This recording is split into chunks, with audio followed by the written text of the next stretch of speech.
Hi, everyone. It's Alexander Fernandez with another edition of Video Games Real Talk. I am here today with a very special guest, someone I've wanted to have on the show since forever, Mike Green. Mike Green, how you doing, man? How are you?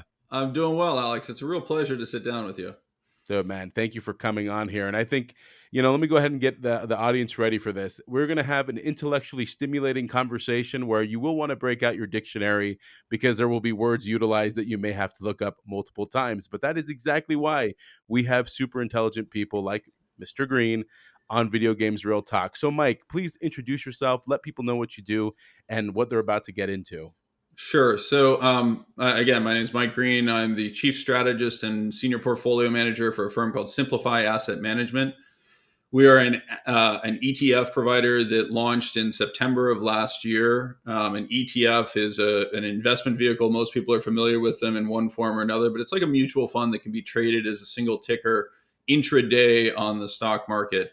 Our products are designed to take advantage of the traditional exposures people would like to see in a market like an S&P 500 index fund, but we actually take advantage of some regulatory changes that were introduced in 2020 and 2019 to craft those by introducing things like derivative overlays, which is actually what my specialty and background has largely been. The use of things like calls, puts, structured products to modify a payout, either making it safer, making it riskier in some situations, offering a convex profile that creates both greater upside and reduced downside. That's the objective of what we're trying to do.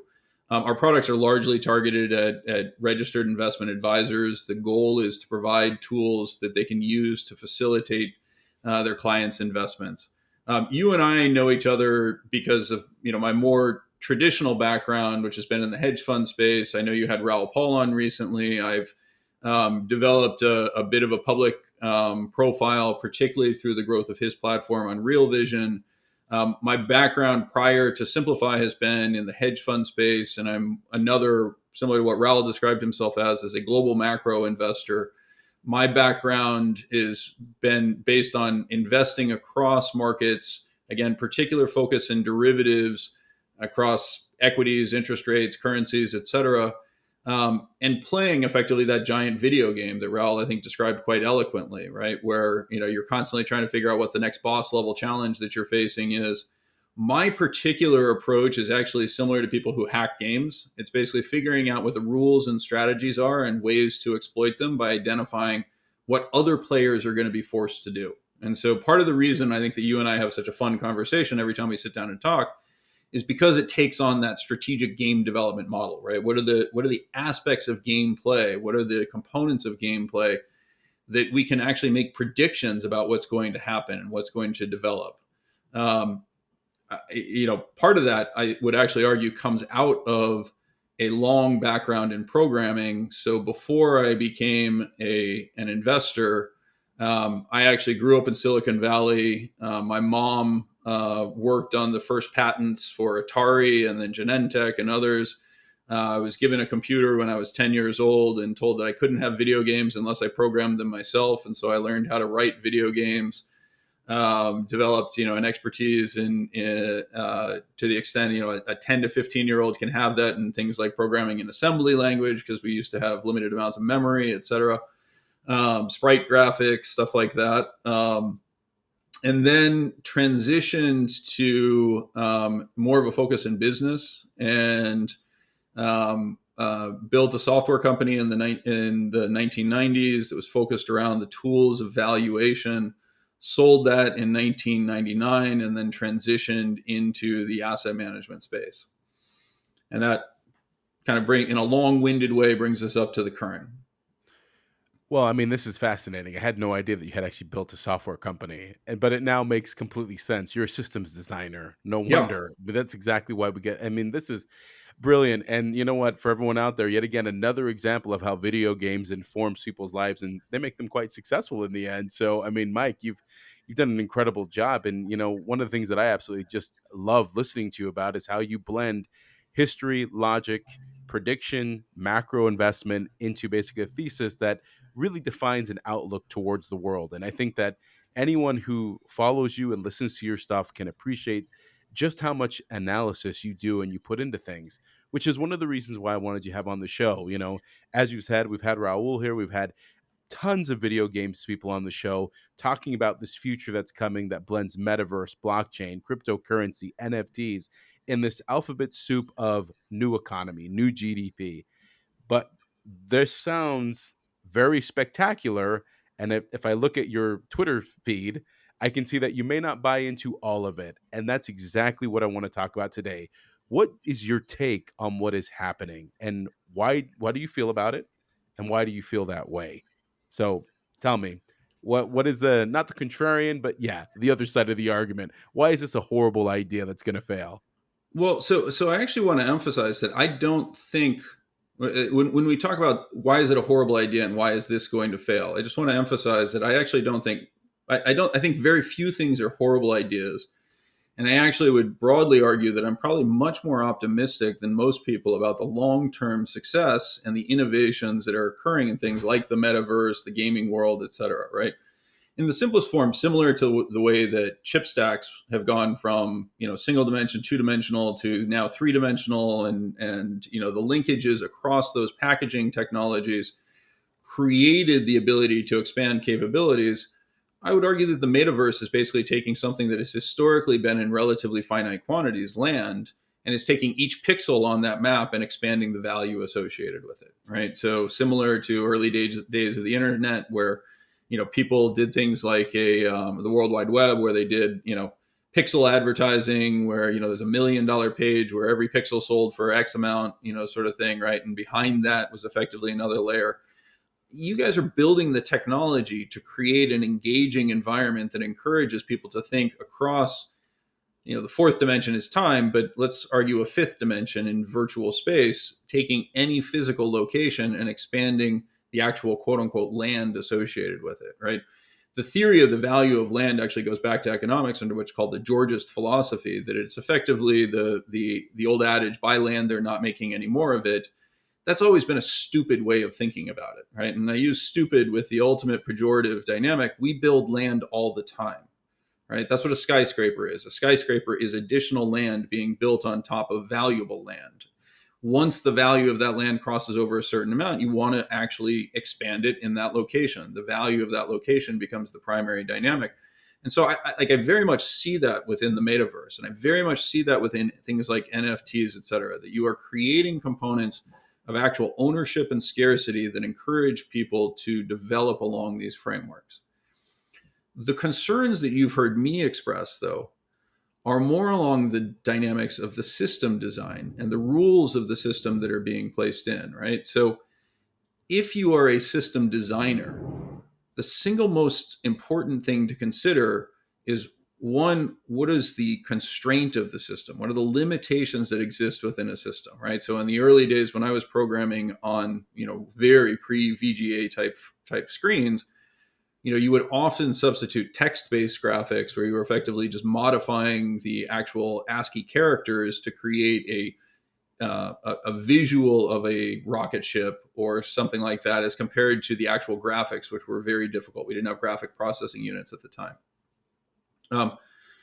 Recognizing those constraints, recognizing that you were limited to 40 character wide screens by 24 characters deep in many of the early computers, the VIC-20s, the Trash 80s, et cetera.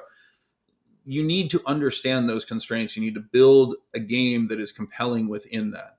You also need to consider the evolution of the gameplay. And so as a designer, you can't just say, hey, here's the exciting splash screen to start it off. We've all downloaded stuff off of the App Store in one form or another that, you see the compelling video and then you go to play it and you're like, oh my God, this is the most boring game on the planet, right?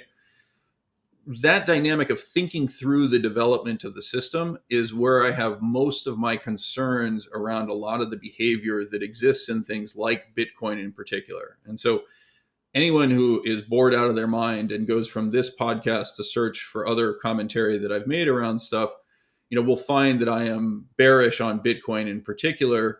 The reason that I'm actually bearish on Bitcoin is because it's based on a fundamental misunderstanding of economic theory, right? So it's predicated on the idea of Austrian economics that the greatest marketability, that scarcity creates value, et cetera.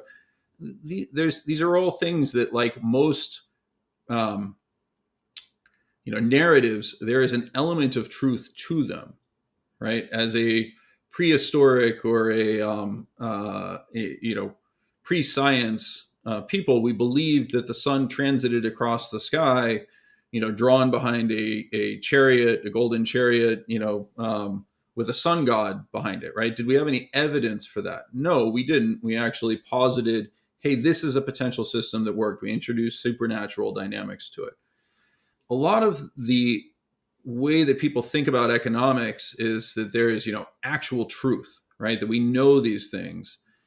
The reality is that we're fumbling our way through these systems. We actually can't treat economics as a true science because we very rarely get to have replicable and repeatable experiments, right? And actually, one of my primary collaborations is with a theoretician. His name is Ole Peters. He's a mathematician and physicist out of London.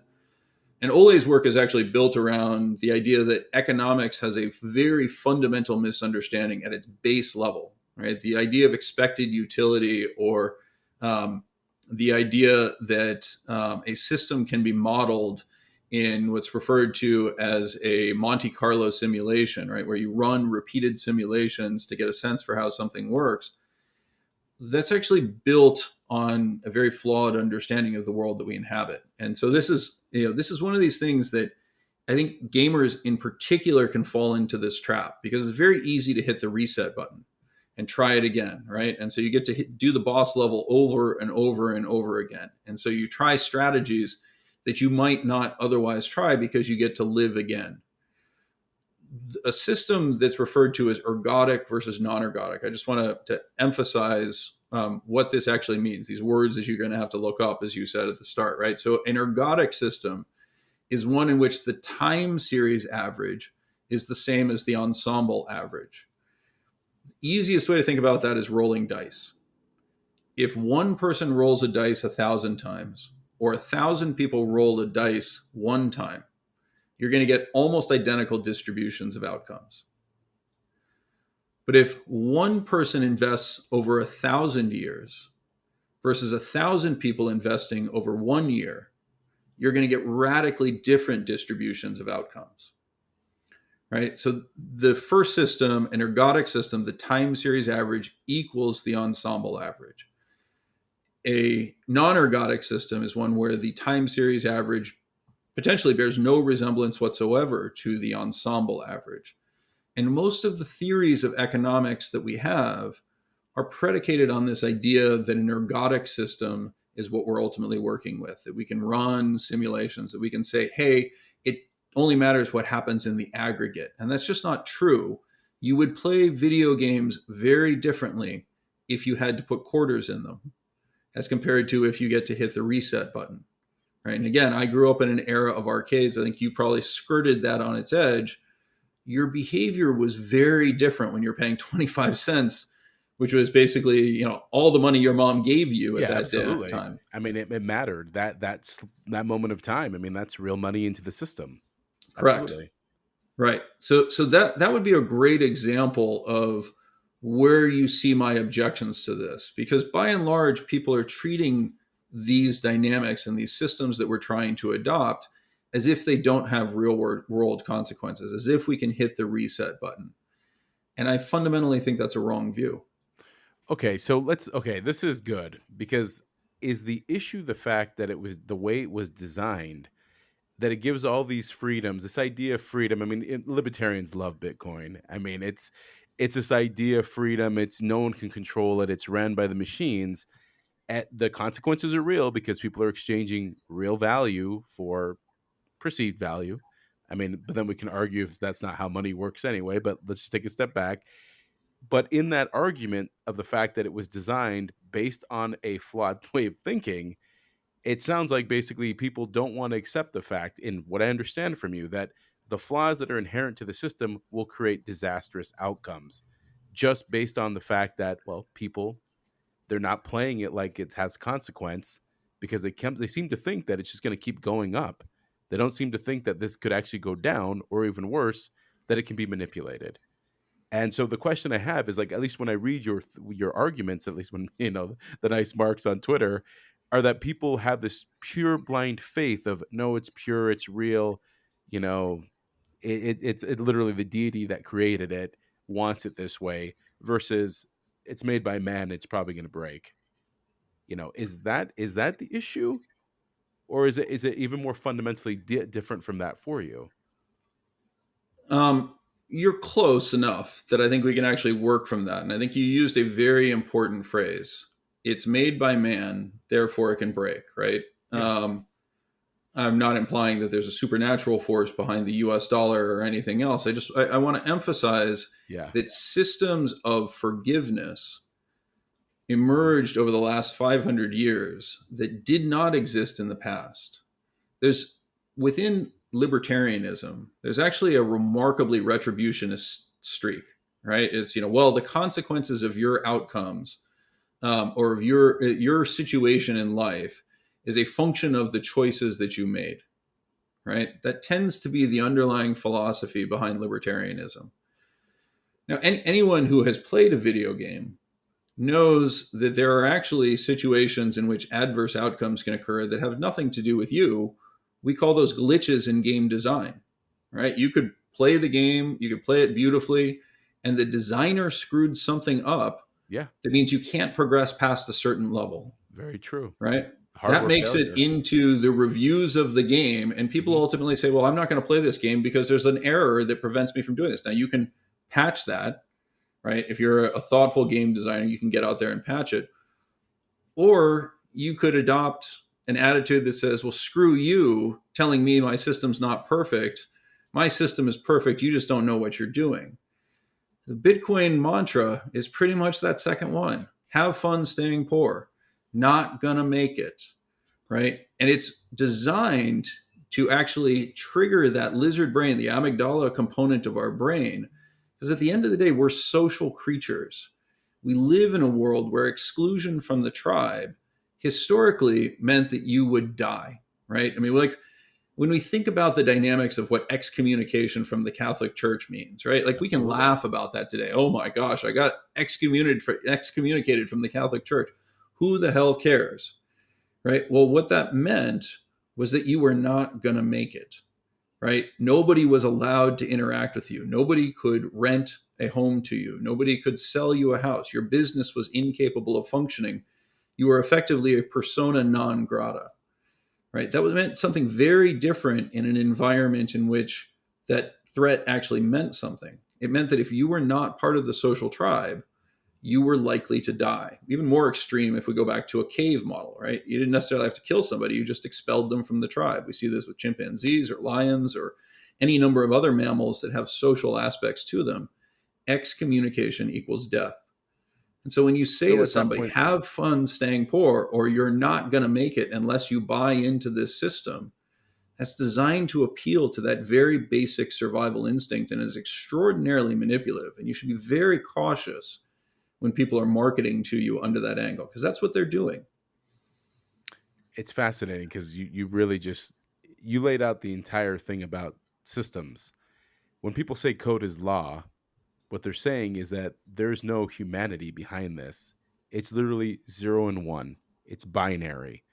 So really, when you just when I was hearing you talk, what came to me was just straightforward. It's that there is no forgiveness because there is no humanity. There is no one looking at it. It's a system saying off, on, yes, no. And if you happen to be on the wrong side of that, you're done. And there's Correct. no going back.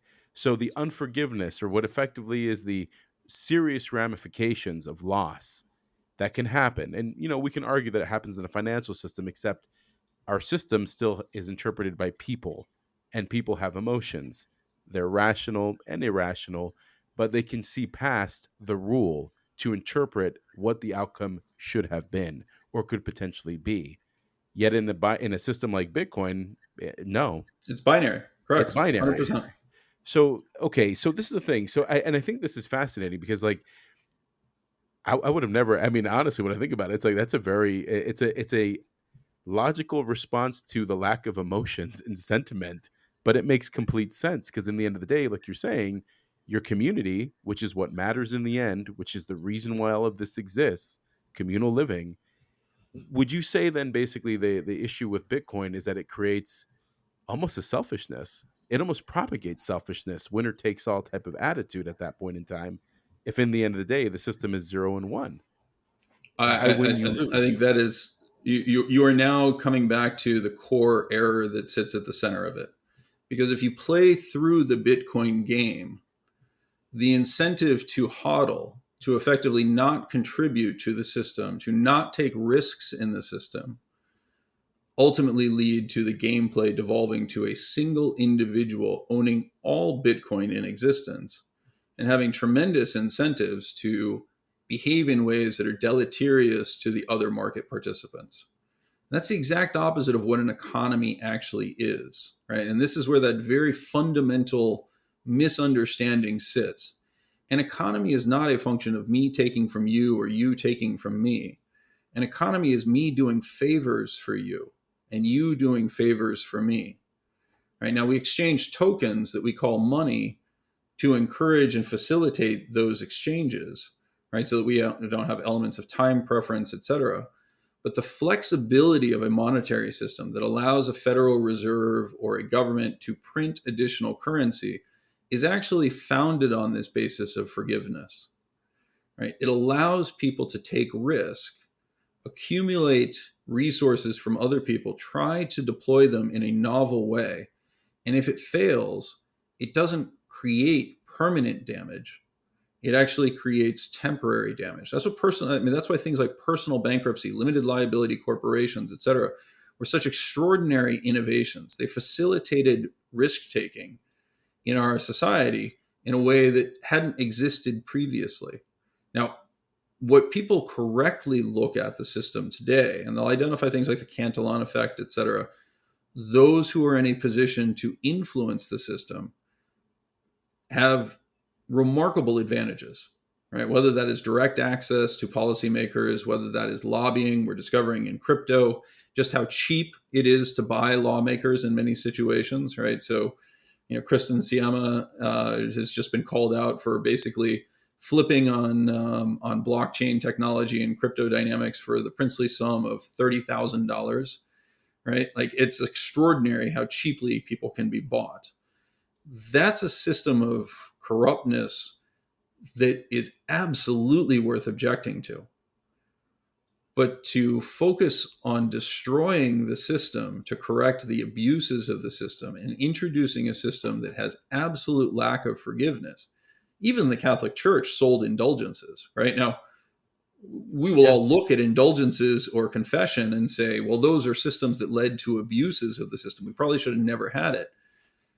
But imagine a world in which one mistake, right? I mean, so let's flip back on the true religious aspects of it. And I'm not a religious person, just to be very clear. I'm actually an atheist, but I think that the systems of religion, the learnings behind it, are actually quite important, right? So what did Jesus ultimately teach us, or what were the teachings of Jesus? Which is to forgive those who sin if they repent, right? If you make a mistake, if you acknowledge your mistake, you should actually embrace that. People should look at that and say, that's a wonderful thing. You took a risk, you failed, welcome back to the tribe. Let's take another shot at this. Right? That's a system that's built on building something as compared to a system built on takings. It's interesting when you defined economy that way, of basically us doing favors for each other in exchange for tokens. And in the end of the day, we're both winning by participating. And of course, it's being governed by those who realize the will of the people and what is happening to them. It's being monitored. Again, we're emotional, we're sentient, we see what's happening. Therefore, we can make decisions. But in a Bitcoin system or in a blockchain system, code is law. It makes a decision. It doesn't care about your feelings. It doesn't care about the circumstance that led to the default or that led to this action taking place, and it executes. Now, when I look at this, and I'm so happy you're here, man, because honestly, I literally go back to the time when this concept of this technology, it's been around for a while, but when it truly started to take shape, 2009, 2010, remember what was going on in '09 and '10? Of course. The fallout of the crisis, everyday people got screwed. everyone's on the street, no faith in the system, everything broke. And then there's something that comes out that says, hey, you know what? The corruption, the you don't have friends in power, you don't need to. Here's the solution, which clever when I start to think about it from that perspective, that it's like, yeah, give me the elixir to solve the issues that I see with the current system, because there was no forgiveness for me, but there was forgiveness for all the banks who really didn't need to be forgiven. And yet at the same time, I lost everything. Everyday person. When I look at that, and I'm 40, so it was like the prime. I was in what, 27, 28 years old when this happened. I remember watching the entire world implode just like everyone else did. And my generation, the millennials, are like, we're broke, we have no houses, we haven't had any real earning power adjustments to our wages. There's nothing here. So this idea of a system that is based on code, that's on off, becomes intoxicating, because then, okay, it can't be manipulated, quote unquote. But if I follow what you were saying and I think about it, to that race to the bottom of it leading to that one person who becomes pharaoh or the emperor, because that's literally what that sounds like, then I'm like, hey, you know what, maybe the old system's a hell of a lot better, because at least there's an emotional human being, perhaps not a sociopath. And that's the other side of it too. So that's where I get torn between it, because on one side, the technology is fantastic, transparency, we have the speed of transactions, trust in a trustless world. But then at the same time, when I take that no governance except code is law, then it gets pretty freaky, and then it turns into Terminator, and I'm not liking Skynet. I'm not liking that. You know what I mean? So that's where it No, gets no, that. and the irony, of course, is that's exactly how the system is set up. I encourage people to actually gameplay through a system that has a shrinking quantity of tokens associated with it. And the rates of loss in Bitcoin now exceed the rates of mining in Bitcoin. So we actually have a permanently shrinking money supply. And just to emphasize this, like, I actually became interested in Bitcoin almost immediately upon its release, began talking to people about it in 2010, 2011, 2012. I've owned Bitcoin. There is a story that I told in an initial debate around Bitcoin around my wife suggesting buying $10,000. And I said, buy $100,000. And that scared her out of it. I share that not because I'm trying to say that I'm salty or angry about this. You know me well enough to know that I'm not salty or angry about anything, right? I'm actually just very concerned about the path that the system is falling forward, is following forward, not falling forward. Um, and the rationale that actually does make some sense is the reason we went off the gold standard is because gold, first of all, we never truly had a gold standard. We always had a credit based standard, but gold was the underpinning. It effectively created a required exchange rate, right? Money could be exchanged for gold, gold could be exchanged for money. It created actually a feedback system that limited the power of governments. And that actually is very, very important. I think that's really, really important to understand. But the reason that the gold standard failed was because of an exploding population that was tied to fundamental innovations that existed in humanity. Germ theory of disease suddenly led to people understanding, hey, maybe it's a bad idea to poop in our streets and cause typhus outbreaks in urban environments, right? That had been a fundamental limit to population expansion before. Same thing with the dynamics around plagues, et cetera, right? They all had similar components to them. By and large, we solved that problem with the sanitization. That the other thing that really hit, of course, was infant and female mortality during childbirth process. We addressed infant mortality, and then in the 1930s, through the introduction of antibiotics and to a lesser extent anesthetics, we addressed the issues of intra-life or during life mortality, right? Middle-age mortality, effectively collapsing the rates of random death that would occur if you cut yourself while shaving. That led to an exploding population, which meant that the stock of gold per capita fell sharply, right? After remaining relatively stable for an extended period of time. There is a very important distinction between Bitcoin mining and gold, and I'm going to come back to that in a second. But that deflationary condition is fundamentally what broke the world in the 1930s. right? That system, with its lack of being able to address it, that system we had to exit that system. When you think about that type of dynamic going forward, the world is slowly adjusting to the much higher rates of, or much lower rates of infant mortality in every region around the world, the much higher cost of raising children, the reduced value associated with having children, et cetera. If you're not relying on your children to provide your social security in the form of income that they earn and you live together as a family, it actually becomes an extraordinary burden. And so you're seeing this manifest itself in falling fertility rates, falling childbirth rates all around the globe. There is an argument that says we need to return back to a system that reflects that type of scarcity, right? Effectively limiting the quantity of money per capita. That's what initially drew me to an understanding Bitcoin. Now, the problem is that Bitcoin has two issues that are different than the gold standard. The first is when Bitcoin is lost, by and large, it becomes truly non-recoverable, right? If I forget my keys, that's gone. Can't be recovered, right? Similar to gold transiting an ocean voyage, sinking to the bottom of the ocean floor, made it unavailable. But that was not that big of a deal because human innovation meant that mining could continue to produce the quantity of gold that was necessary against it. And again, an understanding of history becomes important if you look at the Americas, the colonies in particular, the American colonies in particular. They were facing a constant shortage of coinage, right? Constant shortage of money in physical form that facilitated commerce. That hit its peak, its zenith in terms of challenges around 1900, when we were simultaneously seeing a rapid rise in the developed world population tied to reduced infant mortality, and gold technology was not able to respond. This is why William Jennings Bryan, with the cross of gold dynamic, bemoaned the deflationary conditions. Now, the thing that is different about Bitcoin and gold is gold was able to respond to the incentive structure of higher gold prices by utilizing human innovation to produce more gold.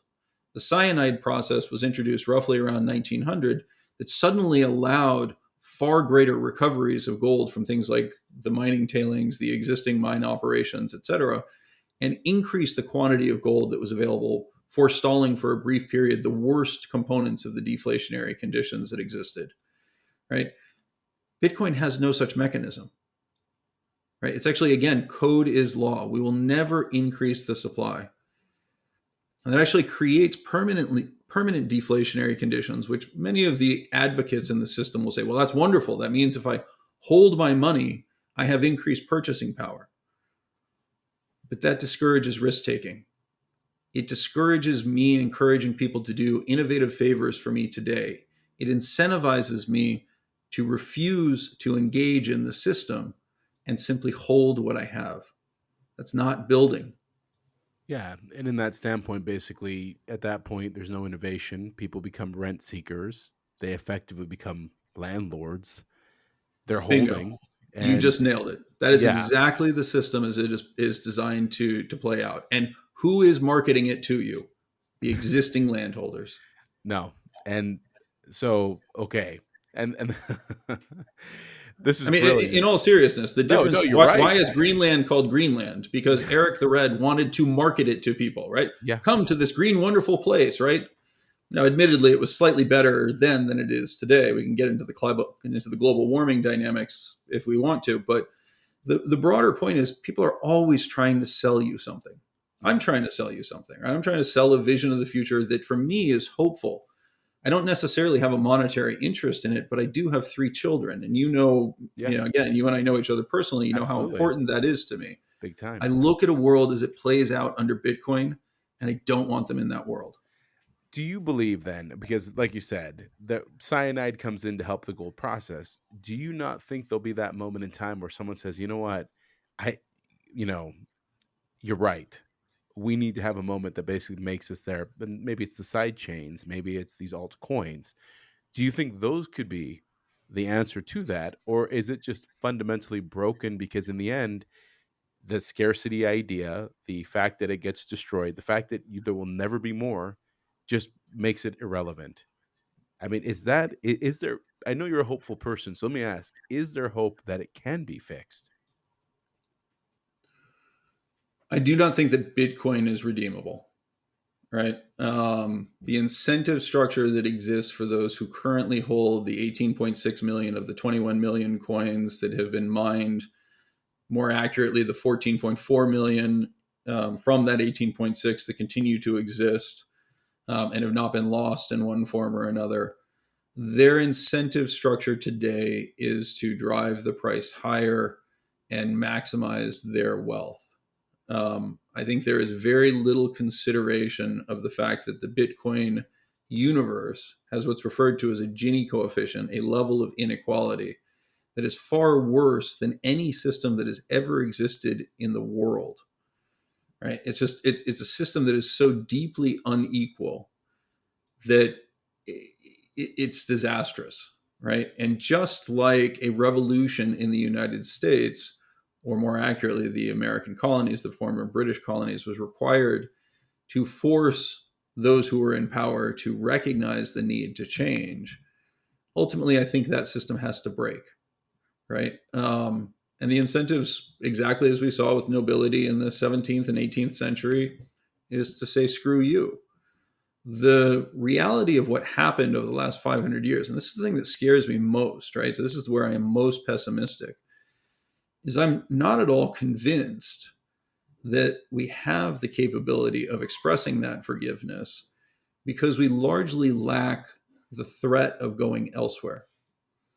Right. So, I mean, this is a deeply depressing thought for me, which is that the innovations that occurred in governance, democracy, individual freedoms, et cetera, that emerged basically from the period 1492, really more accurately 1450 on, was a function of populations being able to take advantage of the Chinese proverb, the mountains are high and the emperor is far away, to get themselves on a ship, traverse an ocean, travel far enough away from the governing authorities that they had an exit voice to say, you guys are really screwing this up.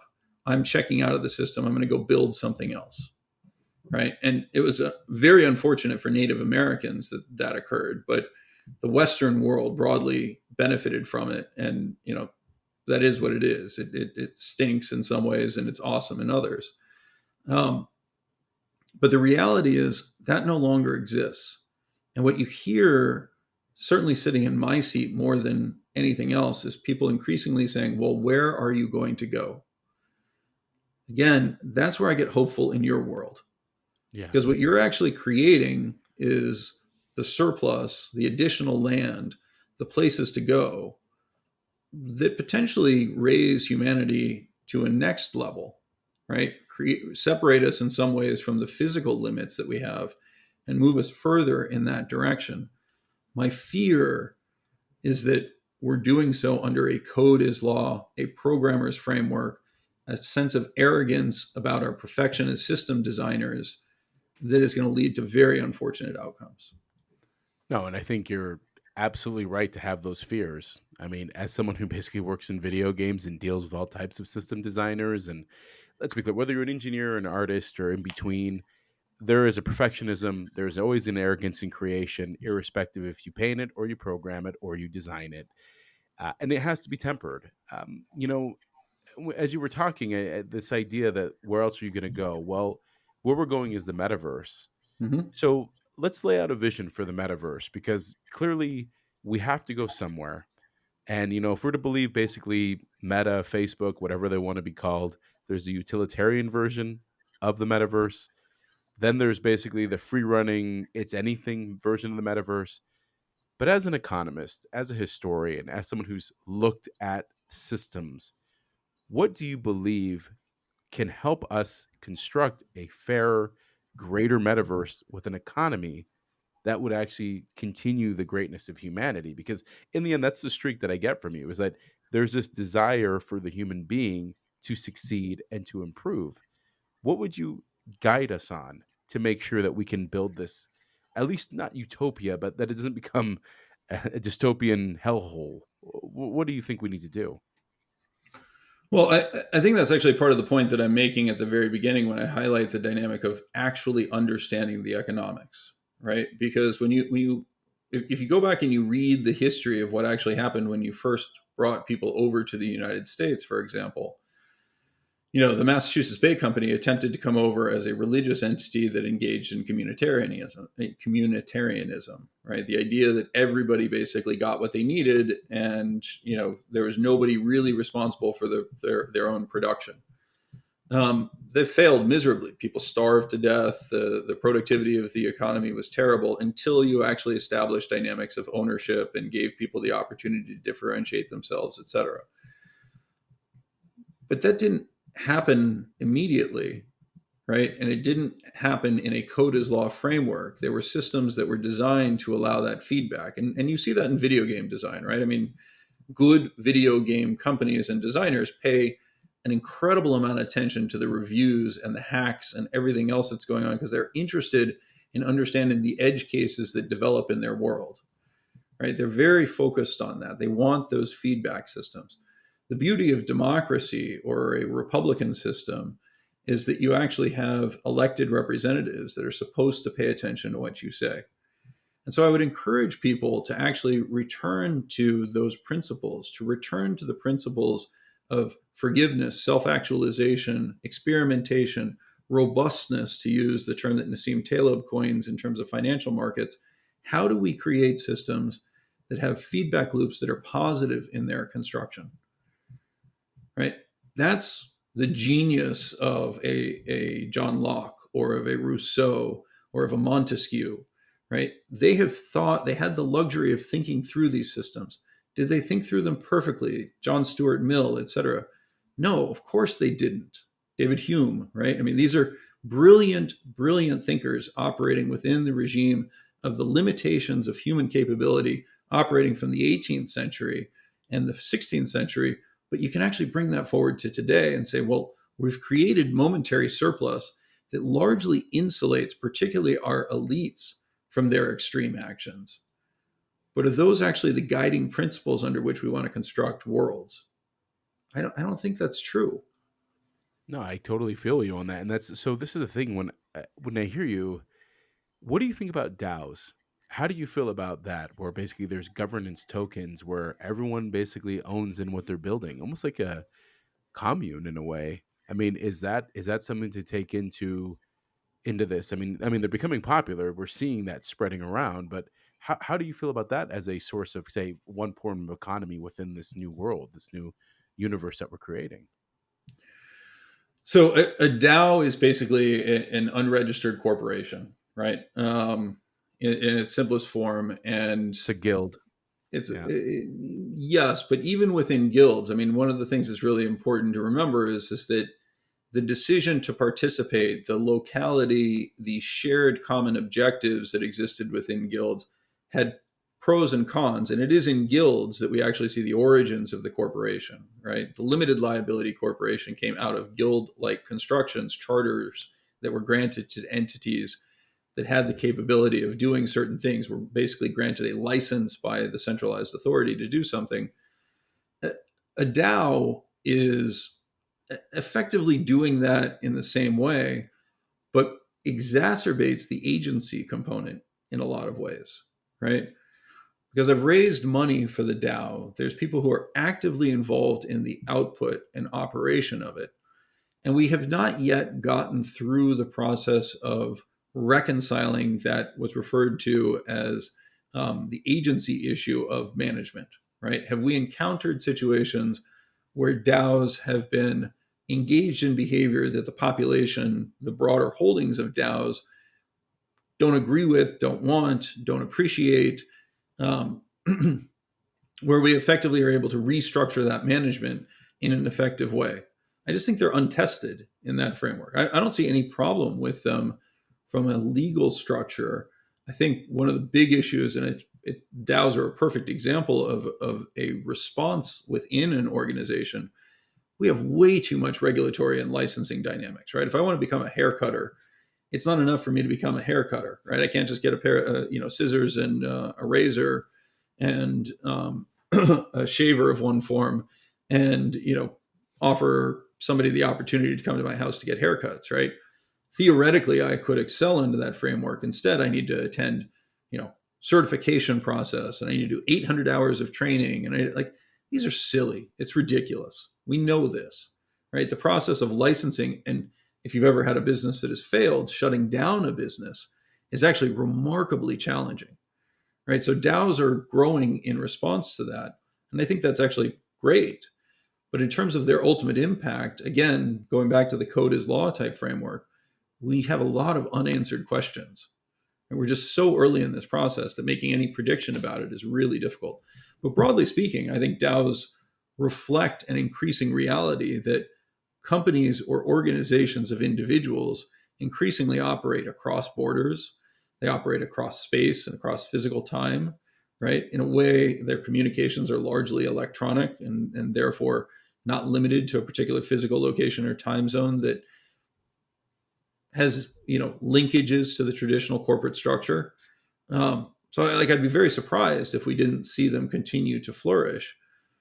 But somewhere in between, we have no idea how this works out, and a deterministic system that is run by a regulatory body, that's a wide space.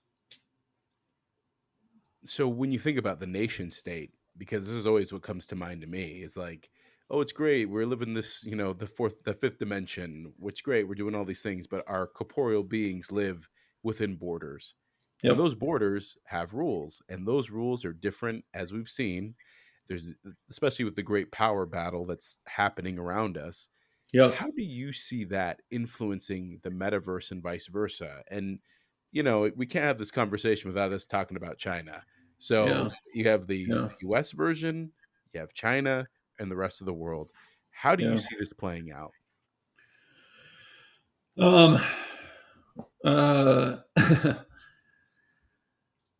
you were asking me to forecast a system that has hugely stochastic elements to it, and it's part of the reason why you hear me raise my objections to systems that I ultimately think are harmful, particularly to those who value independence and individual freedoms.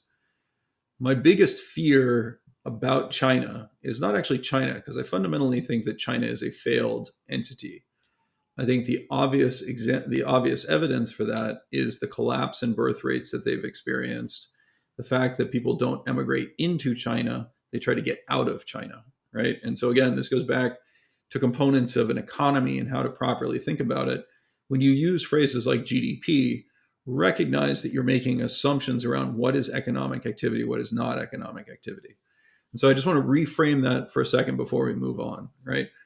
Most people, particularly in the crypto space and within the Bitcoin maximalist space, refer to the United States as a failed entity, right? They'll look at the rising debt levels, they'll look at the trade deficit, they'll say the US dollar is toast and it's a complete disaster, et cetera. And what they don't understand is that they're actually looking at an accounting system that fails to properly price and value the most fundamental asset, which is people. Right? The US has the world's greatest business model. People around the world give birth to children, invest their greatest efforts, their greatest affection, a ridiculous amount of their time, energy, and resources in raising and educating those children. And then the most entrepreneurial, independent, thoughtful individuals within those societies try to pick up and come to the United States. Like, that's an extraordinary gift of human capital that the rest of the world delivers to us because of our model of individual freedoms. Right? But it shows up nowhere in trade statistics. It doesn't show up in GDP. Right? And so again, like, the systems of accounting that we use, and this is one of the things I emphasize, we do not have good systems of accounting. Right? The system of GDP emerged in the 1930s under the guidance of Simon Kuznets, who actually advocated for the inclusion of human capital, but because it was perceived as non-taxable, it was discarded. Right? So we have the ability to track this stuff and to measure these things and to think in a more fulsome manner about what we want to accomplish in our society, but we just don't do it currently. Right? And so that's a legitimate critique that I would offer to the existing system. It's one of the areas that I'm most hopeful about systems like blockchain or crypto that facilitate improved transparency and tracking of that type of information. What is the value of a human being obviously stepping aside the dynamics of forced immigration, et cetera. The second thing that I would highlight is that there are two very different models that exist. There's effectively the centralized control dynamic that exists under China, and an authoritarian system can be thought of in a really simple way. It is an attempt to make the public sector more efficient. Instead of trying to consider what everybody wants to do and having 1,000 voices within your guild all shouting out and saying, hey, I want this, I want this, I want this, you listen to one person. And the entire collective body has to get behind that. Now, that system is actually very productive in its early stages because you're taking all the resources and focusing it effectively behind the tip of the sphere. What does Xi want? Right? What does Mussolini want? What does Stalin want? Right? You're taking those resources, you're focusing them. But it's also an incredibly frail system. It's a fragile system. It's not robust. Because if that individual makes a mistake, if that individual doesn't properly understand how things are developing, that system lacks experimentation.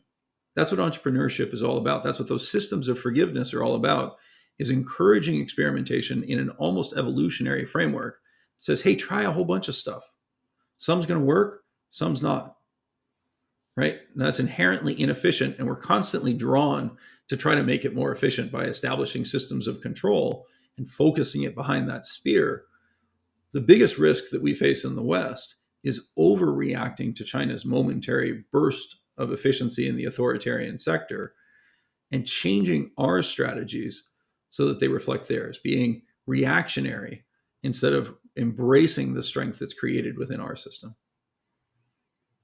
So when I look at that, it's again, it's these two modes of systems, these two ways of looking at it. One leader, follow me, 1,000 voices, let's figure this out together. When we talk about the metaverse, you're probably going to see both models play out. 100%, totally agree. And like we all react with a moderate amount of horror seeing Mark Zuckerberg guide us down a particular direction, right? I know, right? It's like even I mean, you actually, we all feel it. There is the uncanny valley aspect to it. We're like, dude, that is not the guy I want to hang out with. I mean, I know he's got great toys, right? And like, sure, it'd be fun to hang out at his house and fly on multiple private jets and get to see new technology. But like, you don't really want to be in a cave with that guy. It's funny in the end of the day, just how human we really are. It doesn't matter about what we decorate, anything around us. Who we are is who we are. And that's the one thing computers have never really truly been able to remove. It's you are who you are. And I think that's something where when I think about these versions of the metaverse that are being built and the types of governance, whether it's the DAO, the democracy, the authoritarian, whatever ways these come together, these systems are reflective of the personalities, right? So when we go to company X's metaverse, their version will be literally a reflection of the culture they have as a company, reflective of the leadership they have, and if it is a authoritarian style company, what type of sociopath is guiding forward. And let's be clear, it's not just the authoritarian side. It could very much be the democracy side. Who got to the power? Who is running this group? And to me, I always take a step back and look at it, and I think it's a fascinating experiment in what does it mean to be human and how we work as individuals and systems. Because in the end, it's the biggest social experiment I think we've ever seen in 100 years is about to play out in front of us, and I just hope that it's not super tragic. So I mean, when you look at this in the nation state perspective, knowing that there's a metaverse that's going to come on top, knowing that China totally disengaged with blockchain, which I'm curious, or at least on Bitcoin, I'm curious, is that because they played through? Do you think they played through the scenario and realized, oh no, we're going to get caught in this just like everyone else? Or was that more of a, we got something better? What do you think on that one? So my on China, I think that there's a couple of interesting angles on it, right? So one, it's not at all clear to me that the game that is perceived being played is actually what's being played. So China did not ban Bitcoin mining. China banned unauthorized Bitcoin mining. In other words, consolidating control within the state sector of a resource that can be sold on the global stage, right? Now, a lot of people will look at that and be like, oh, China tried to ban Bitcoin and couldn't do it. Man, I think that's a really bad interpretation of what just happened. I also think that going back to the video gaming universe, or we as a society are very focused on immediate gratification, right? So you see a headline like that, or you see a headline from China saying, "Oh, we're gonna, reduce our carbon emissions, and we're gonna do it, X, Y, Z," right? They are very much taking advantage of Lenin's old adage of capitalists will sell you the rope that can be used to hang them, right? Remarkably talented at the manipulation of the headlines versus what's actually happening behind the scenes. So, forgive me for not fully embracing the narrative that China has abandoned Bitcoin as a resource. I do think more broadly that what we are seeing develop within China is the recognition that things like blockchain technology, centralized digital bank currencies, systems of social credit engineering, et cetera, offer unprecedented avenues for control, for focusing those resources at the tip of the spear, right? And so I think China is very much embracing that aspect of it. And in the Bitcoin proponents' defense, Bitcoin is actually, if it were broadly adopted by the Chinese population, would be a impediment to that degree of control, right? I don't know whether Bitcoin will succeed in breaking that dynamic. In a weird way, I would encourage its development within China while discouraging its development within the U.S. because I'd love to see that system fail, right? But unfortunately, I think the U.S. is so desperate to appear hands off and try to embrace innovation and growth that people are just not very good at playing the game forward, right? Actually thinking about what happens in the multi-stage framework. We don't have a lot of systems designers on this. No, we don't. So, do you think that the U.S. will embrace it? I mean, I'm obviously don't want to get like as a off. Do you think that ultimately regulation says, you know what, we can't stop the beast, the genie's out of the bottle. All we can do is attempt to regulate, or will we actually have a policy that says, you know what, no further from what rampant speculation? I mean, what is your feeling on that? Again, my biggest fear is that the U.S. is heading towards a need to drive efficiency into the public sector, right? The public sector has expanded dramatically. It is remarkably inefficient. We're 40 years into the Reagan revolution of deregulation and loss of control in the public sector. And today, the argument is, well, we need even more deregulation. We need to strip the state of all of its powers. I think it's a terrible tragedy if we do that. If we fail to recognize the mutual value that can be created through the public sector and a well-guided public sector. And I think we're setting up the conditions for a very violent reversal of those dynamics, right? Effectively, we preach tolerance, preach tolerance, preach tolerance, allowing increasingly terrible behavior, and then ultimately have to deal with our teenagers going to rehabilitation, being institutionalized, et cetera, right? That's the sort of system that I think we're setting up. I think we're setting up a violent reaction to it. Barry Weiss, for example, ex-New York Times, now running her own podcast empire, has begun to speak very explicitly about this, and you can feel it. You can feel it developing. You can feel the anger bubbling beneath the surface, the resistance to the continued tolerance. Right, that's a very dangerous combination. And quite frankly, I'm terrified of it. I mean, I think that's a very good point. And then when you take in the fact that basically you have a lack of trust, a lack of people looking at each other, being divided on facts, and then you basically put in the fact that money is scarce for a lot of people. I mean, you get the concoction, and I get that. We've hinted and we've spoken about this before, where it gets kind of crazy. And in other parts of the world, I'll be honest with you, it's not as intense as it is here. And that is the one thing I will say. I lived overseas for nearly 20 years.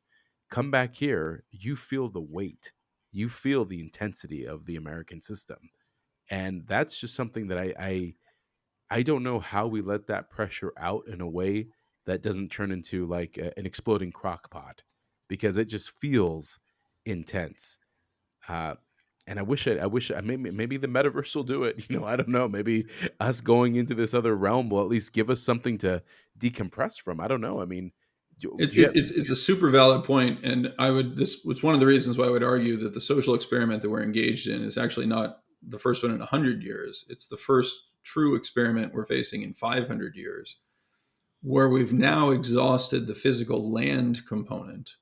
We don't have the capability to get on a boat or get on a plane and travel elsewhere in the world and improve our living standards in a way that we couldn't before, right? The Horatio Alger dynamic of I think that's not who it is, but I'm blanking on it. Go West, young man, right? Um, really represented actually an opportunity for people to improve their standard of living.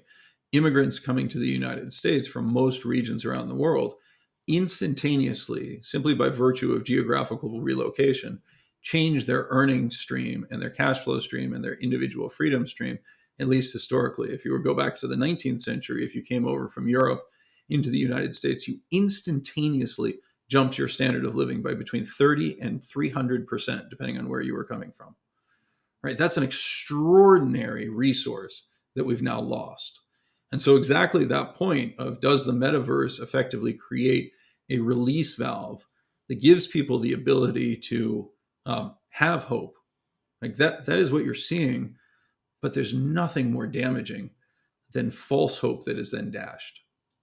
Right? That's where real chaos emerges. And unfortunately, I think that that's what you're hearing when you hear me say, guys, we are not doing this right. Right? We are not playing this game through and understanding it. Right? We need to have better leaders. We need to have better informed leaders. And one of the things that I think people, we bemoan Nancy Pelosi and everything else. Like the simple reality is she's going to die. Right? She's on her way out. We're going to see turnover in our government. It terrifies me that the leadership that we're putting forward are people like AOC or others, right? I would love to see thoughtful, talented individuals emerge who actually have a component of the humanity to them that says, hey, wait a second, let's actually think about how we design a system that has increasingly scarce physical resources and individuals who feel that they're very separated. I mean, again, that's what I do at Simplify. We're in the process of redesigning retirement systems and various other things, trying to create tools and investment products that allow young people to participate in a system of risk sharing across generations. What the older generation is facing is a system in which they had planned for retirement with interest rates of 6 to 10% and are now facing retirement with interest rates at 0 to 1.5%. Right? The assets that they own don't earn the income that they had expected to rely on in retirement. As a result, they're not taking coupon payments. They're desperately holding on with, talons basically to the assets that they have and making them unavailable to the younger generation. yeah. And we need to figure out how we move across generations and share that risk and those opportunities across generations. We're not doing a good job of it today. Well, and then again, I'll argue this is exactly why Bitcoin captures the mind of young Of course. people. I mean, it's just like there's no, and then it plays into the hopelessness that they feel. And I'm hoping the metaverse will give that opportunity, that it will at least give that valve, because I do see a clear cut, reflection with my generation where I'm like looking around and we can't even rent houses and don't have kids, or maybe we do, and then it's like it's actually pretty, when I think about it, it's pretty shit. It's actually, when I really break it down, because you literally realize the good days were behind you, and that's one of the hardest things I think for a lot of people to swallow, because it's hard to see how it gets better. Now, I do agree with one thing.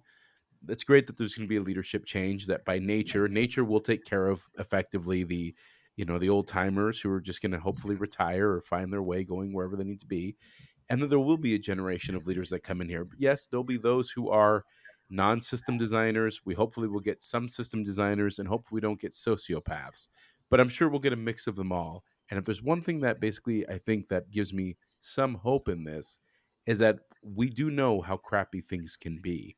I don't think anyone wants a repeat of the financial crisis. I don't think we want endless wars again. I think people want to have some understanding that life can be improved. But this idea of fairness, which, honestly was there for a while, I think that's what we're trying to grab onto. And at least I can say, at least in games, because in games it is a meritocracy, you do build things, you do see the results of what you create. I hope that basically can come through here, because if we can't, it's not going to be a place I want to have my kids. I mean, this is just it would be really crappy. No, I think you actually just hit on something. So the movie Contact with Jodie Foster and Matthew McConaughey, right? There's a phenomenal line Great movie. in that where she has traveled off into time space. We're not actually quite sure what she's traveled into. And she observes that you should have sent a poet, not a scientist, right? What we need are the systems designers that are capable of playing through the system, that are capable of honestly looking at the design of the systems, building the simulations that allow us to effectively say, okay, let's play this forward, right? Is the gameplay here equitable? Is the gameplay here designed to enhance everybody's wealth? Or is it designed for takings? Right? Yeah. That's what we need to do. And so again, that's part of the reason why I'm here, part of the reason why you and I interact as such, good friends and thoughtful, sounding boards. Because at the end of the day, it's that systems approach. It's that understanding of how do you play the game forward? And do we build the rules so that everybody has the opportunity to succeed, as compared to, well, I'm going to get mine and I'm going to keep mine, right? The most desperate, hopeless situations that we've seen, you and I have traveled significantly, lived in various places around the world, are the third world countries where effectively a local population has become trapped by an elite population who effectively is extractive. And that's the direction that we're heading in the United States. Now, the enthusiasm for Bitcoin, and again, it goes back to the language, right? Okay, boomer, right? There's a designation that, hey, maybe this is an opportunity for us to take something from them. Man, you're being played. You're being played. And I'm not a boomer. I'm a Gen Xer. By definition, I'm going to get screwed in this process. Yeah, right? Exactly. We have no political representation, nor will we ever have political representation. And I think that's a good point right there. You are an Xer. And we know what happened to you guys. So, well, look, we can look back on that with anger and regret, or we can look back at it and say, no, you know what? I was left to my own devices and was given the opportunity to figure out how to design games and build a life for myself and my family that is better than that existed for my children. Exactly. Right? My parents made one very real sacrifice. They gave me access to the best education that money could buy. Right? And they made tremendous sacrifices around that. Now, they were screwed up in any number of ways around that. And the stress that providing that created for them was part of the problem. But the reality is that they gave me the opportunity, they gave my sister the opportunity to construct a life that fits my parameters, and has done so in a way that I'll be eternally grateful for. But it is a reality that we are a population minority. It is a reality that we lack political representation. All I can do now at this stage is make the same sacrifices and efforts for my children so that the world that they inhabit is better, and hopefully my grandchildren after that. Mike, honestly, I could talk to you forever, and I appreciate all of your time sharing your wisdom with everyone who's listening and watching. Let me just ask you one thing. For the people out there that want to be Mike Green, that want to follow in your footsteps to become and get to where you have, do you have any tips for them? What should they be looking at to basically kind of follow up in your footsteps, so to speak? Well, like I said, my life works for me. I'm not sure it would work for anyone else, right? And I don't know that I would necessarily wish on anyone else the path that I have followed, although I've had great adventures and I'm very happy to be where I am today. Look, the single most important thing that I would encourage people to do is to think critically. And in order to do that, you need to read, you need to educate yourself. You cannot absorb things that are taught to you. You need to challenge at every stage of the process. Say, what are the assumptions that underpin the model? What does the system play out at, right? I think programming is an extraordinary resource. It's one I've tried to give my children with limited success, because it forces you to start from the standpoint of constraints. What are the limitations of the system? And then build to something that works within that. I actually would push back to a certain extent and say, we all know what bad times look like. I actually think that's part of the problem, right? There's this wonderful phrase that's out there. Rob Henderson at Oxford has introduced it. It's called luxury beliefs, right? Things you can believe when you have the resources that allow you to ignore realities, right? Oh my gosh, what a terrible life you must have had because, you were raised with a deeper shade of melatonin than I was, right? there's elements of that within socioeconomic frameworks that exist, and there are absolutely discriminations that exist within a system. But policies of victimization, et cetera, are fundamentally a luxury that exists when you're not trying to pick food off of the ground to survive, right? We all live in a world in which there are extraordinary surplus of luxury beliefs, right? The idea that we can escape to nature in a Rousseau type framework, and that's going to somehow give us a more holistic life, or that food is always in abundance, or that shelter is a right, or that healthcare is a right. Right? These are luxuries that didn't exist throughout human history until the very recent past. And we now take them for granted. They are luxury beliefs. Right? And so I would actually argue that part of the problem is people have no concept of how bad it can get and how quickly it can get bad. That is actually that very true. I mean, we always say first world problems. Right. We don't know what it's like to starve and not find food. I mean, that's what a lot of immigrants who come from war-torn countries, they know. They know very well. I mean, my mom tells me all the time, straight up, never stops to remind me of this is what this feels like. These are the signs.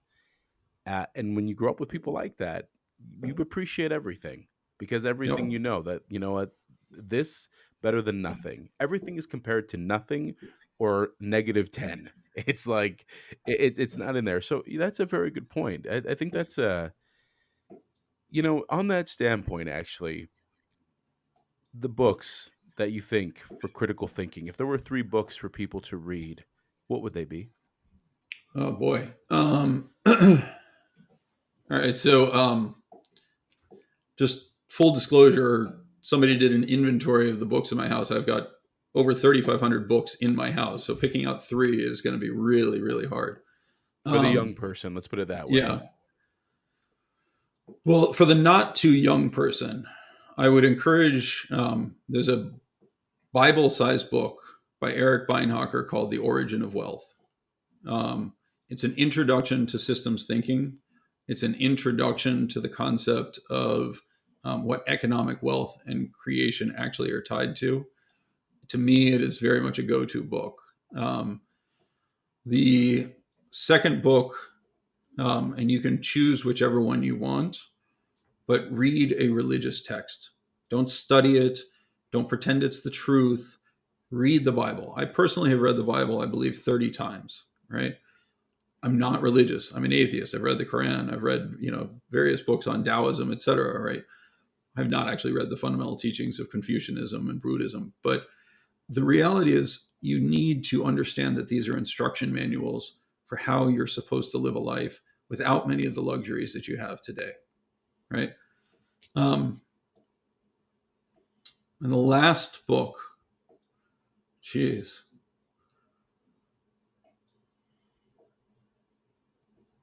All right, here's one totally out of left field. The Autobiography of Benjamin Franklin. That's a great one. Yeah. Yeah.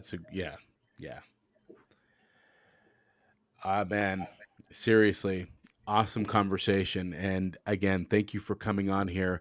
If people want to follow you and basically shout out to you, how can they find you? Where can they reach you at? Well, the easiest way to hit me is, or to follow my stuff, is my Twitter account, which you mentioned is nobody will recognize me. I don't know if this is actually even a visual podcast, but my Twitter account is @ProfPlum99, PROFPLUM 99. The avatar is Vicini from The Princess Bride. And that's kind of the easiest way to get an introduction to how I think and what I do. Thank you very much. Everyone, thank you for joining us, listening to, again, Mike Green. This was a fascinating conversation. Thanks again, Mike. And thank you to all our listeners out there, viewers. You can find us at StarvUp on Twitter, or at VGRT on Twitter, or at our website, videogamesrealtalk.com. Of course, as always, please leave your feedback, your comments. Please like and subscribe, and of course, share with your friends. We'll be back with you again next week. Until then, keep on doing what you do, and thank you again for spending time with us.